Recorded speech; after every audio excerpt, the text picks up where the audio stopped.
Trojan Philly, what's up, man? USCJ here. It's the top of the morning. I hope everybody is getting ready to get up, get out, and make some things happen this morning. We're going to talk about Minnesota versus USC.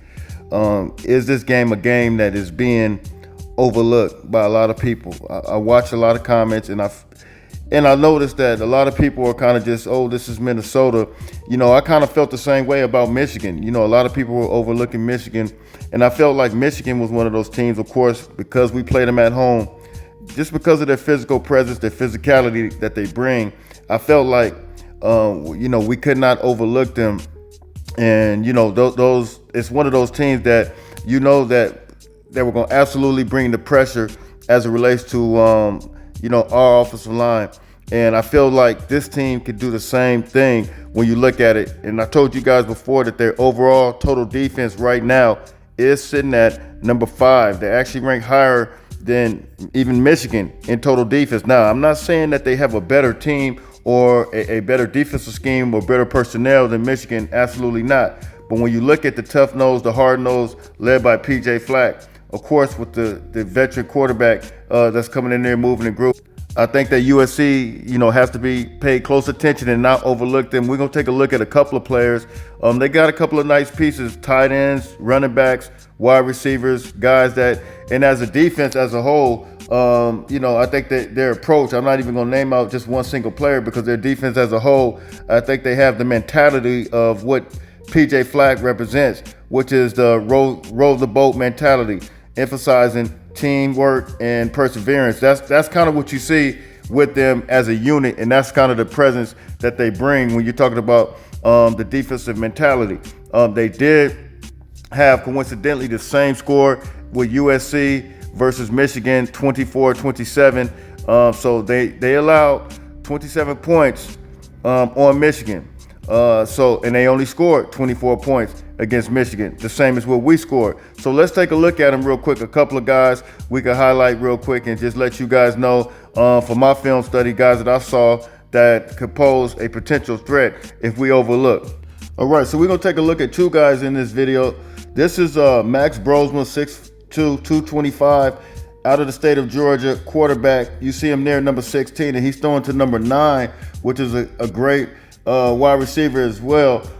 He's going to be Daniel Jackson, 6 feet, 195 pounds. But what you notice here is Max will get the ball down the field, and he throws it on the line, and he throws a good ball. Actually, this is not a Michigan type of quarterback. This is a quarterback that's going to get it out of his hands, and if we don't apply that pressure, cause some type of havoc, you will see it's going to be all on our safeties and our cornerbacks, which I totally trust those guys. But this was a great catch, actually, that this kid made. And you see here, this was against a Michigan defender. We have to watch these guys. And I will show you guys another example of another ball he throws. And it's going to be to another guy that we have to absolutely watch and pay close attention to when you're talking about our defense, not underestimating this Minnesota football team. Here's another example of Max. He gets the ball down the field and he throws it accuracy, though. You look at him, he's throwing it to number 0, McKee Brockington.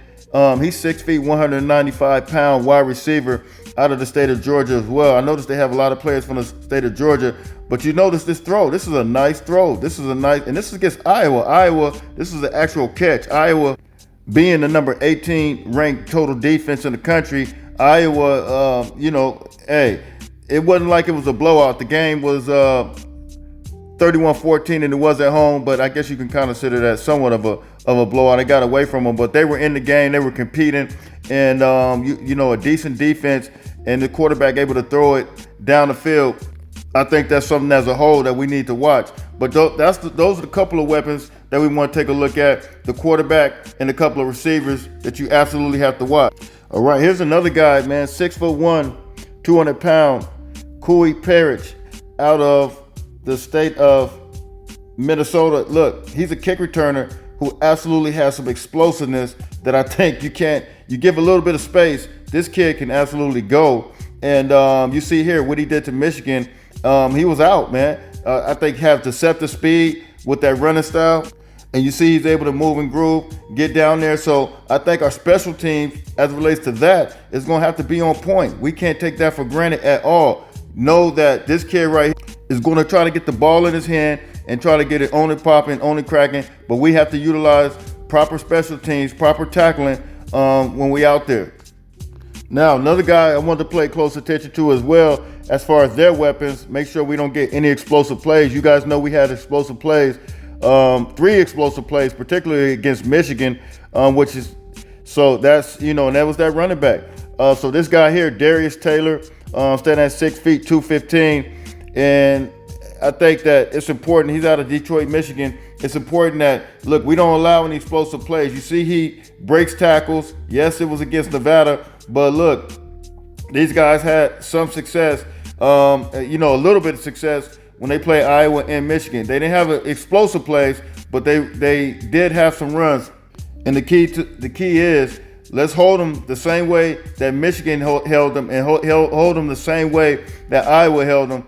But they do have some weapons out there. Very deceptive, very, if you're not paying attention, you wouldn't think that they had these type of guys on their team.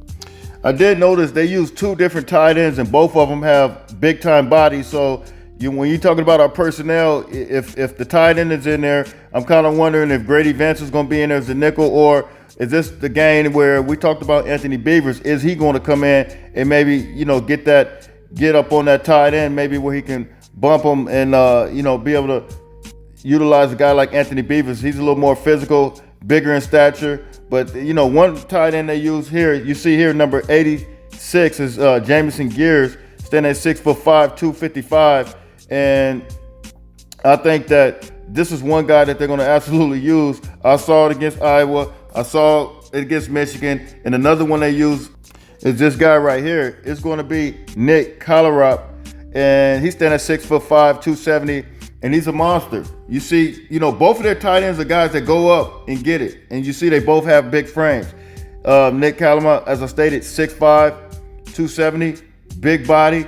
And I think those are the weapons from an offensive standpoint that we have to really, really be worried about. I'm only going to show you one guy on defense that I know for a fact that we have to, Miller, we don't need to throw it to him, kind of like a Will Johnson type situation. And I'll tell you guys why. Let's take a look at him real quick.